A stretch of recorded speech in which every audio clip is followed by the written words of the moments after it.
Welcome to episode 3 of the Women-Centric Transport Dialogue Series. Hi, I'm Timothy Maurice, a behavioral psychology author, and Nangamso Matabese Maponya and I hope you're inspired and moved to action by this 5-part series. In this third episode, you'll meet 4 extraordinary women who will be discussing innovative solutions for inclusive transport. Make sure you go back to episode 1 and 2 to get more. I'll be hosting this episode along with Nangamso, who is the pioneer of the women-centric transport model. You're going to hear from Liziwe Maseko, Zukiswa Sitoli, Tandi Healy, and Professor Marianne van der Schuren. As they introduce their work and ideas, you're going to be moved. That's a promise. Enjoy. Liziwe, you can start. Thank you, Timothy and Nangamso, and thank you for the invite. As it's been said, my name is Liziwe Maseko. I'm an IT executive in the ICT industry in South Africa with nearly 20 years of experience. Now, how I can bring value to this conversation is that as an ICT practitioner, we have the ability to enhance performance across multiple sectors, including the transport sector. Therefore, my being ever so humble that you can enjoy me, that I can join the conversation today. Thank you so much. All right, bing, elevator closed. We are moving on to the next. I want to go to Prof. Marianne. Take it away. Thank you so much, Timothy. My name is Marianne van der Schuren. My accent gives away that I'm trained outside of South Africa, but I have been for the last 20 years. I work in the civil engineering department at the University of Cape Town, and I'm a trained transport planner engineer. And I try to make sure that I contribute to evidence-based change, also by leading by example. That's why I'm staying in the sector. Thank you, Timothy. All right, thank you so much. Ding. I'm going to move to Tandi, and I want to say Zuki for last. So, Tandi, take it away. Good afternoon, Timothy. My name is Tandi Healy. I am the Chief Executive Officer of Spekuza Women Investment, company trading as Spekuza Rail.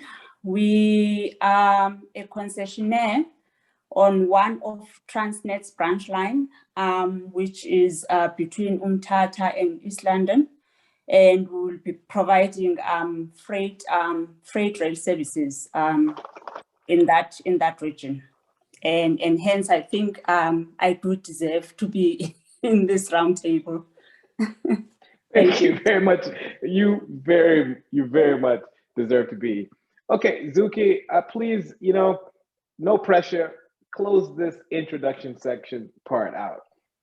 Wow, no pressure at all. Thank you, Timothy, and good afternoon. In fact, good evening to all the ladies, and thank you for inviting me here. So I am Zuki Sitole. I am a lawyer by training and throughout most of my career by profession. I've been in project finance since I started my career. I've now transitioned into risk within the banking industry. And so with all of that experience, I think I certainly can drive change through, first of all, arguing legally all of these important legal points that are needed to drive the change, number one. And number two, certainly come up with the risk mitigations that are always posed as the key things that are attributable to why women cannot access finance more than men do. And so I think that would be value add to the conversation and to this change that we're trying to drive. Thank you. Zuki, can you sing? I'd like to think so, yes. You can. There's so many skills on this panel. You never know. I may ask you to sing what it would be like to be singing outside of a train station. Anyway, so as we kick off, Nanga, I want to just ask you real quick before we jump in, because the first question I have is going to be for the prof. Nanga, who is your favorite person on this panel? Well, myself. For myself. Brilliant answer. Self-love is critically important. Yes. Right, let me, so you're going to ask me the first question? That's like, put me on the spot. No, I'm asking the prof the first question. Prof, you've spent your life, I mean, your PhD, your background, your education, you've spent you've worked in civil engineering department. And, when you think about engineering, what is the portion of the population affected when women-centered design is implemented? Thank you for that question, Timothy. I think what I want to do is turn it around. How many people are we excluding if we don't start implementing women-centered design? Okay. And, people might say, okay, 50% of the population or thereabout are women, so it's 50%. But that's not the case. I've unpacked the data for South Africa, and what you see is that 25% of our overall population, just over that, are adult females. So those are the women under us. But these women are responsible for all kids, boys and girls, which is 35% of our population. That's people under 18. They're also responsible for making sure that the sick get to the hospital, that the disabled can be part of the community, that grants are collected. And that's another 14% of our population. That includes males as well. So in total, if we're not starting to design for the vulnerable in our communities and focusing on female because they're responsible for the other vulnerables in our society, we're excluding just under 75% of our population. So coming back to something that was said earlier, the modeling that is done, and it's done from an economic point of view, etc., that is exactly where the problem comes in. It's engineers that are part of that 25% of abled males that are designing for 25% of our population being abled males. I'm thinking as you're talking, I'm wondering, what are the most urgent women-centric design features that need to be implemented, Prof? Yeah, to me, there are quick wins. And I think we need to make sure that the low-hanging fruit is collected first so that we make a big change with small investments. And one of the most cost-effective investment is improving lighting. Make sure that the areas where people walk, the stops and station that we have been speaking about, that our colleagues spoke about, that they are well lit, that there are no dark corners, and that the sidelines are correctly implemented at interchanges, underpasses, at our stops and stations.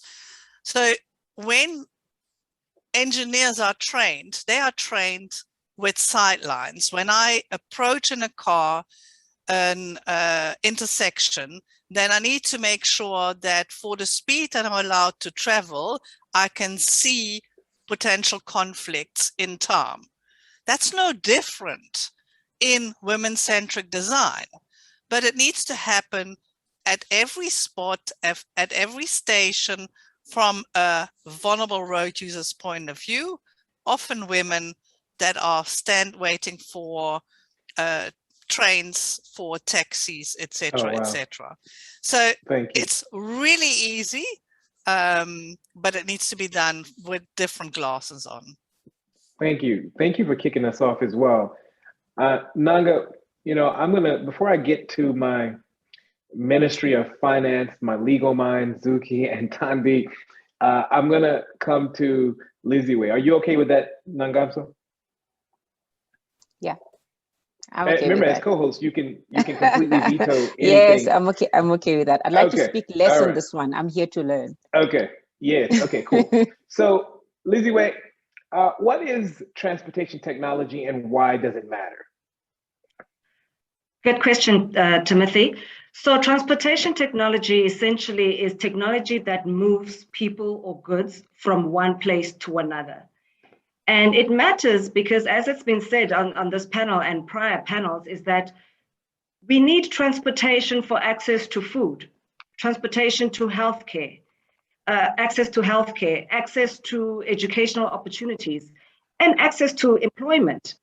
Now, the need for technology in transportation in itself arises from the necessity of transportation being made efficient, transportation being made easy, and transportation being made safe. Oh, wow. Can you give us a couple examples of transportation technologies? Sure, no problem, Timothy. We can start with digital platforms. Essentially, digital platforms, they connect different people or individuals or parties together. Here, we are speaking about solutions such as ride sharing, typically a last mile problem. Imagine I get off a train at a particular station and I need a car to get to a particular destination. Using an application, an app, I can locate the nearest car, right? And if that car is going in the direction of where I want to go, through ride-sharing platforms, I'm then made aware of where the car is, where the pickup point is, and the driver is made aware of where my drop-off point is. Similar theme are car-sharing platforms. Difference is with ride-sharing, it's multiple people in a single car. With car sharing, it's a single vehicle being used by many people. So I hop off the train station and I want to use a vehicle to get to my office, but I don't want to share it. Similar concept, I use an app to locate the vehicle, to unlock the vehicle, drive to where I needed to go, and to inform where I've parked the vehicle, lock it, and then I could walk into my office. There's also transportation technologies such as electronic vehicles, where the vehicle itself, it's powered by a battery. It uses electronic motors. The beauty about this particular innovation is that electronic cars are quieter. They have no exhaust emissions. And overall, they produce lower emissions. There's also the invent of autonomous vehicles. So these can be semi or fully autonomous. Semi or fully autonomous will be where there's no human intervention at all. Semi-autonomous will be at a point there is some human intervention. So we'll see these in cars or buses, for example, where the bus or the car has the ability to signal that the bus must stay in a particular lane, right? Okay. So technology can help in those instances, for example, in the transport industry. Oh, wow, wonderful. Nangamso, I hope you're making these notes because I know that a big part of women-centric transport is to provide reporting, insights, and data to the broader community. So please make sure that we're getting these innovative solutions. I've promised myself to listen to this recording after this. Okay, perfect. I want to come to Thandi, on a really serious note. All of you guys are pioneers and you're certainly one of them. And Spequza Women Investment, the leading investment in transport that you are one of the founding members of. Tell us a little bit about getting this investment house off the ground and what you've learned in this process. Okay.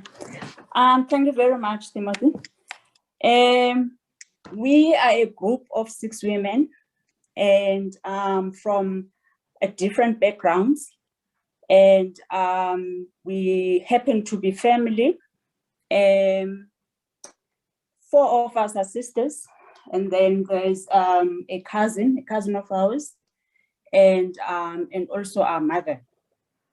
And before we started up the company, we were running different companies. I was in the financial risk management space together with one of my sisters. And then the other sister is into organizational development and HR. And the other one is a business analyst. And in the course of us, getting on with our lives, we tended to work together on projects, in delivering projects. So there is a history amongst us of successfully delivering on projects. And we also did a lot of work within the public sector space. And one of the projects that we delivered on was with Transnet, where we were part of a consortium that was looking at packaging of the branch line opportunities for private sector participation, and just the analysis from a risk return point of view as to how could these opportunities work, and which lines are viable, which ones are not viable, and those that are not viable, what interventions could be put in place to make them viable, that kind of thing.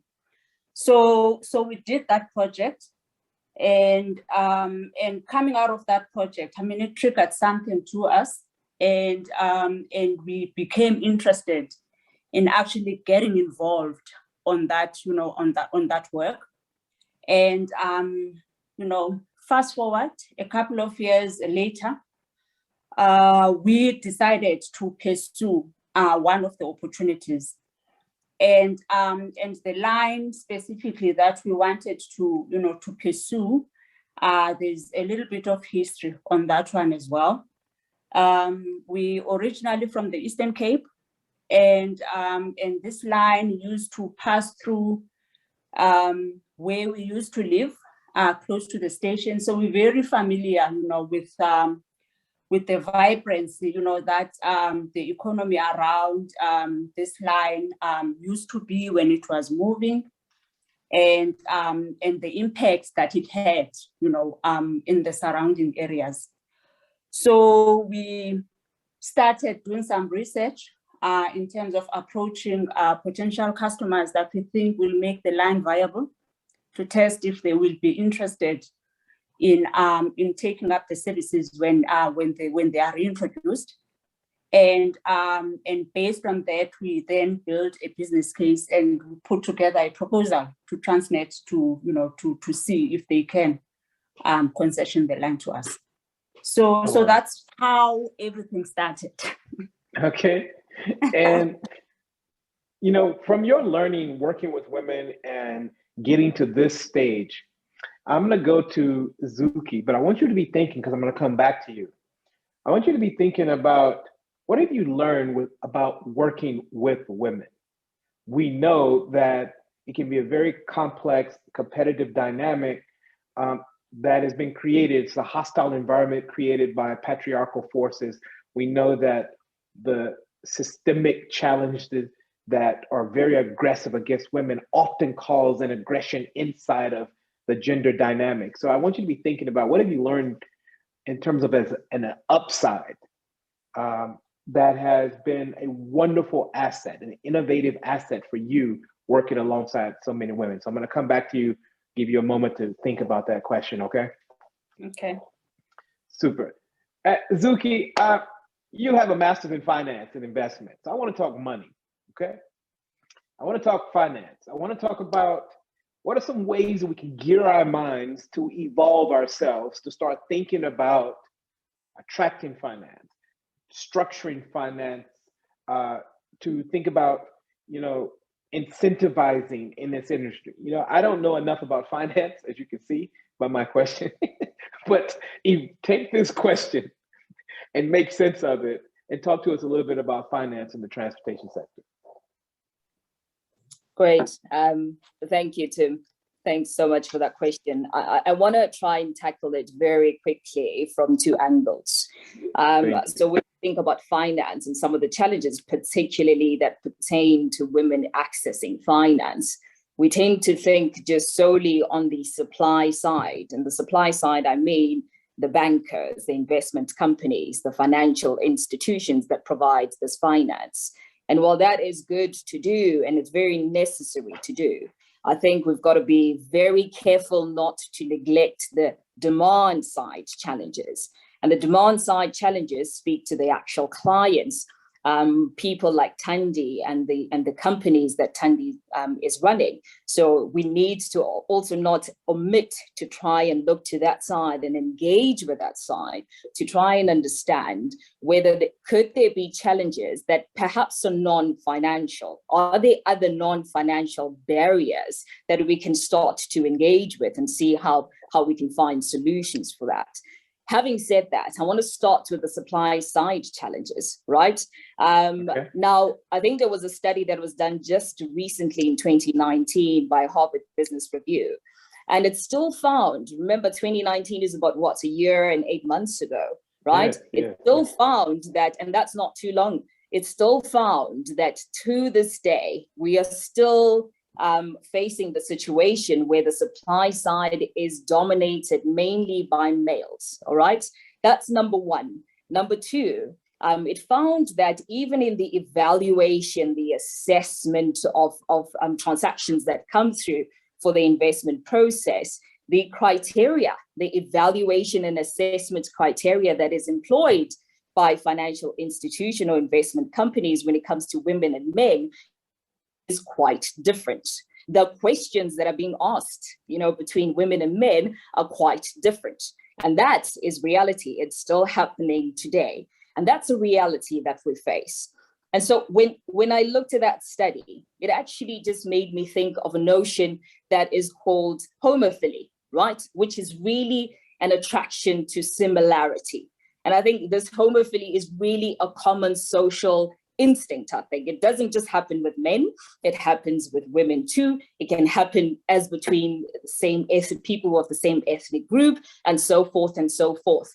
I do think that if you look at this study, what we are finding then, even in these financial institutions and these investment companies, there's a notion of homophily that is a factor that we need to consider here.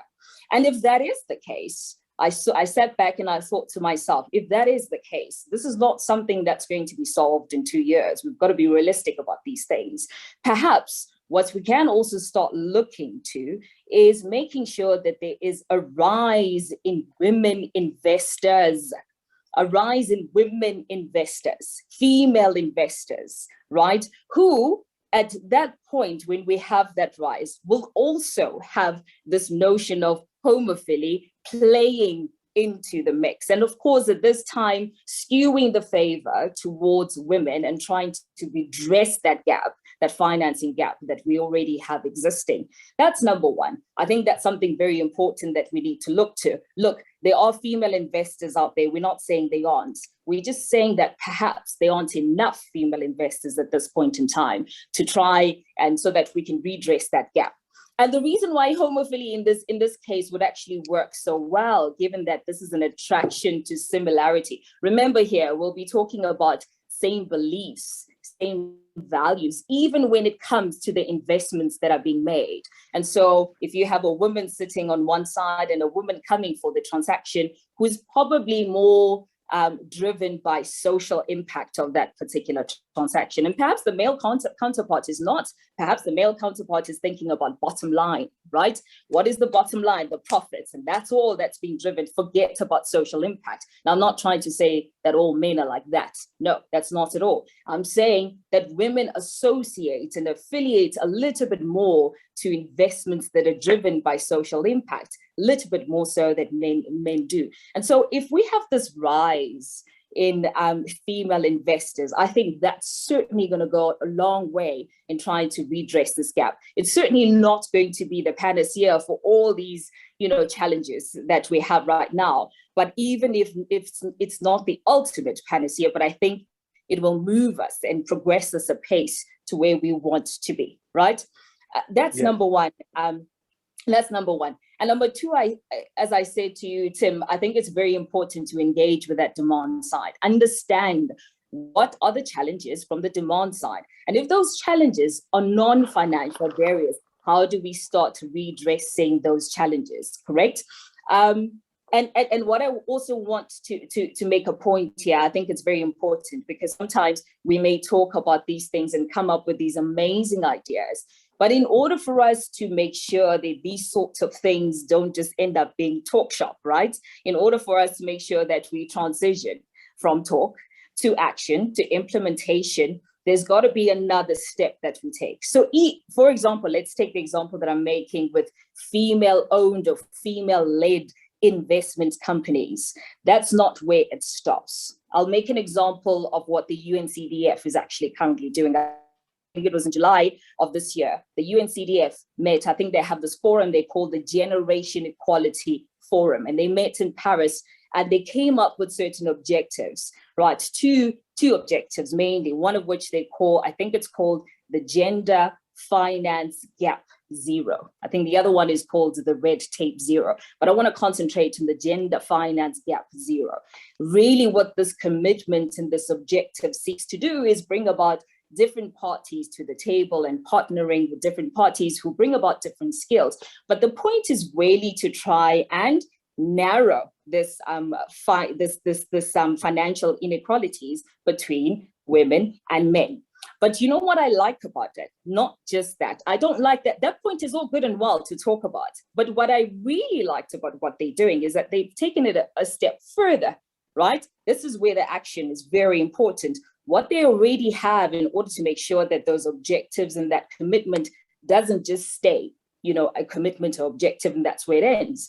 They have a financial tool, which they call, I think it's called the Women's Economic Empowerment Fund Index, which really seeks to integrate. And I think this is where the key part is it integrates gender equality priorities into the investment agenda, the entire value chain of the investment agenda. And this is where we start making a difference. We're not just talking about it, but every single important touch point of the investment process must be looking at whether does this transaction address the gender equality priorities that we are looking at. And that for me is something quite important. I think we should start in all the financial institutions and all the investment companies right now. If we really want to move the needle in terms of access to finance, that's exactly what we should start doing. Wow, thank you so much. I mean, it's interesting. I never thought about the supply side being dominated by the male side. I also, you know, as I come back to you, Thandi, I hadn't thought about the idea of how homophilia had the concept of it, you know, when the word sort of founded. I've written a lot about the neuroscience of sameness. And when the sort of pioneer of the concept back in the 1900s was in the middle of the women's equality movement when this was pioneered. I appreciate your insights and reflections, Zuki. Thandi, I'm not sure if you had thought about the idea that you guys working together is a product of homophilia or not, but now we know the product of sameness. What have you learned working alongside other brilliant women? Timothy, can I just touch on what Zuki has just said before I answer your question? Sure. One of the things that I think, you know, what you're saying will address, Zuki, that we have experienced in the little time that we have done some of the work along the line is the whole issue around the mechanization versus the hard labor, you know, doing things the hard labor approach. And when you look at this, we also have to balance looking at the area where this line is. Unemployment is very high. I think it's amongst the highest in the country. And so we have to balance, job creation issues around whether you go the automation route on some of the activities that we are doing in terms of the maintenance of the line. And when you do the cost benefit analysis on both, I mean, those are the things that you have to look at, and competitiveness and risk and return, that kind of thing. And if the investors or the funders that you are approaching are purely looking at these issues from a risk return point of view, then it might put it might pose some challenges in terms of gender parity, in terms of how you then resource your workforce. So those are some of the things that we have to juggle and try and find a balance on. And then to answer you, Timothy, I don't know whether to say, if I look at at it from purely inwardly, from a Speguza, rail point of view, there is going to be a little bit of influence coming from the fact that we are a family, So there is flexibility in terms of how we do things, and us having an understanding in terms of what the end goal is going to be. So there is a lot of flexibility that we have enjoyed. And then also criticism. We're not shy, in that score. When we have to criticize, we criticize really bad. Okay. without feeling, guilty about it, because we all understand that what the end goal is going to be, and the ability as well to push hard. Yes. Which otherwise, I think if you were, in a different environment where there's male counterparts, they're not going to push as hard because they have to try and be sensitive, that kind of thing. So with us, we push hard when we have to push hard. Yeah. So it I think it's one of the benefits, that we are really enjoying by working as women. Thank you so much, Thandi. And since we're a family, I'm going to stop there, and we're going to transition because we've got about 6 minutes to go. At some stage, Nangamso, please put your audio on, because I can see that this type of panel where we focus on solutions could last. We could workshop this for a whole day. And what I'm excited about is that you started this conversation, you brought the voices together. We will compile, we will extract insights and begin to build and channel these insights. Your commitment to making sure we push these forward is very important. What I'd like to do is, we've got some questions in the chat, and the way we want to spend the last 5 minutes is we're going to look through these a little bit and think through, we can sort of open the conversation up to the full panel, okay? So can I quickly comment on something before we get to the questions? I actually resonate very much with the points that Zuki made in terms of homophily in particular, and the drive to create women-led or women-owned financing institutions. I think that's where a big part of the solution lies. There's a misconception about women needing acceleration programs. They need small business. They associate women businesses with small business. We have this training in education, development. Women don't need that. Women need capital. Women know what to do. Yeah. They need capital. They need access to markets. They need access to economic opportunities. If you give them the client, they're going to deliver. Allow women to access the capital and grow their businesses. This notion that we need to be trained, we need to be allowed to continue to be in small business environment. For example, women have a huge amount of capital in terms of stokvels. That's the power that we have. We can capitalize on. We can formalize that space and say, well, how about we use our own capital in building our own businesses? But the constraints within that environment and the competition is so high in that the other side, the supply is so big and it's controlled by the other gender. So what do we do? Wow. What do? We drive to create investment houses where we support each other's businesses. For me, that's the key. So that's the point I wanted to make before we go to the questions, Timothy. Oh, thank you so much for those observations. And again, what I want and what I'm hoping happens is that we produce a report out of this to show people just how serious we are. So no pressure, Nangamso.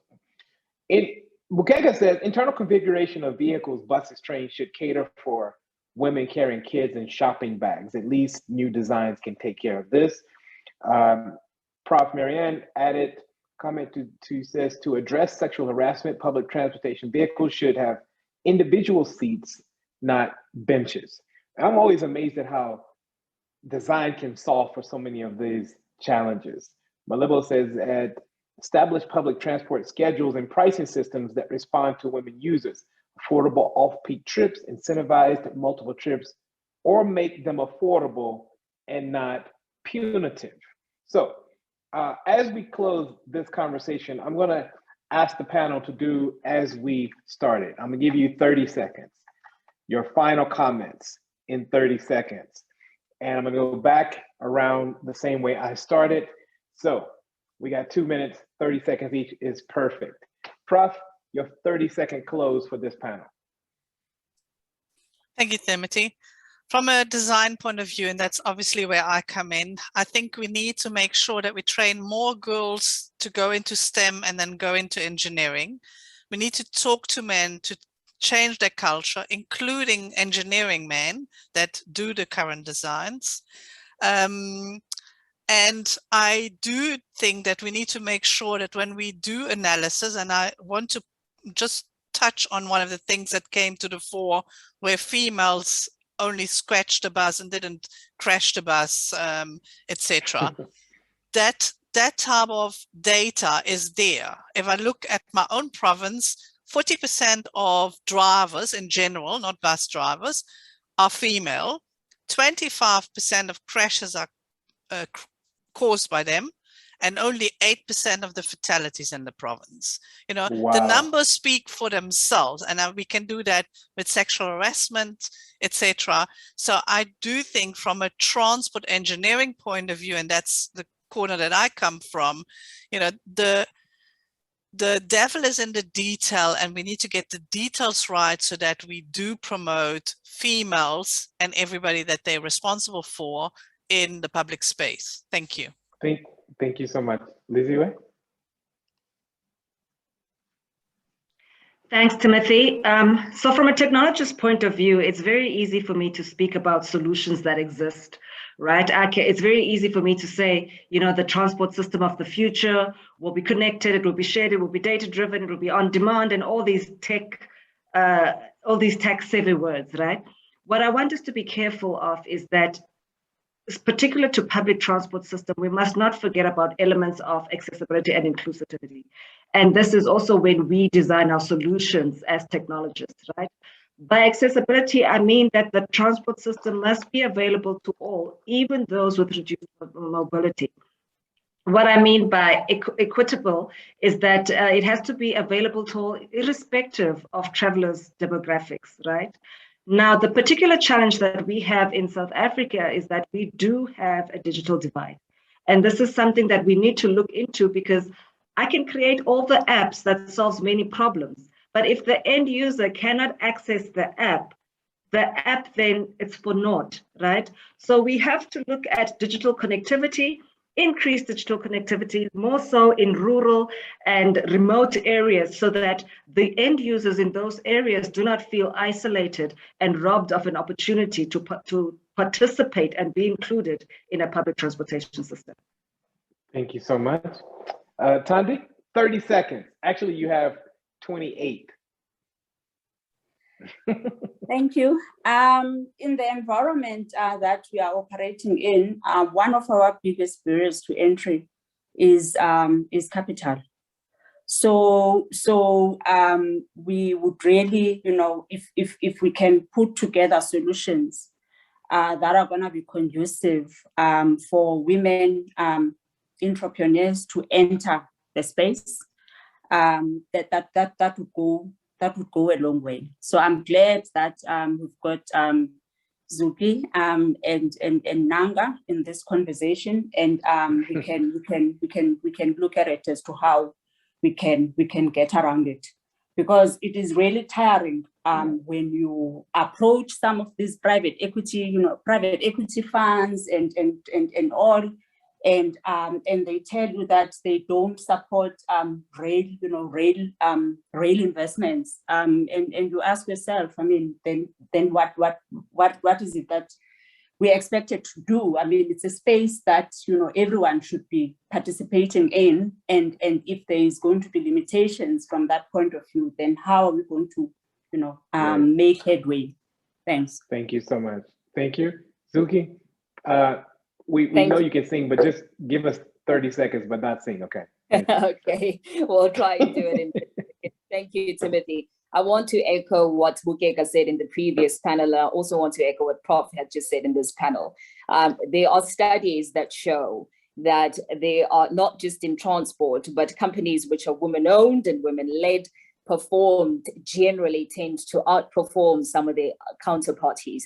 We've heard on this discussion, there's now empirical evidence to try and support what these studies are saying. Mugega gave us evidence and some examples of what has happened in the transport sector. So for me, that says financing women, gender responsive finance is not a nice to have, it is an imperative. Okay, it is critical for all economies. There are studies that also show that the GDPs of economies and the global GDPs actually hikes up by 3 to 4% if women are included more in economic activity. So this is not a talk shop or a nice to have. These things are critical for growth. Thanks, Timothy. Thank you. Thank you so much. Literally, I feel like every study now is bearing this point out, Zuki, from the Women Matter report at McKinsey to so many different ones. So thank you for nailing that point home. This is not a cute, nice to have conversation. It's rock hard, bottom line business. Nangam, so I'd like for you to say thank you to everyone on the panel and then turn this over to Matseo. And thank you from my side, guys. Thank you. Thank you, Timothy. I'm actually so overwhelmed. Mugega mentioned in the early part of the conversation that this is a movement. It actually feels like a movement because I feel like we need to take this conversation to the next level. The solutions are sitting here, and I'm really, really excited. Thank you very much, ladies. Thank you, Timothy, for driving me to do this. I am so encouraged that the solution is within our reach. And the more we continue to have this conversation and engage with the right stakeholders and drive the messaging into the right ears and own the solution, the most important is that we own the solution. We're not having this conversation and playing victim, but we are saying that we have innovative ways in terms of how we can change the narrative. And I'm so excited then that the next level of this conversation is going to be more solutions implementation than exploring solutions. So let's continue this conversation, ladies. And yes, like I say in my podcast, let's keep moving. Thank you.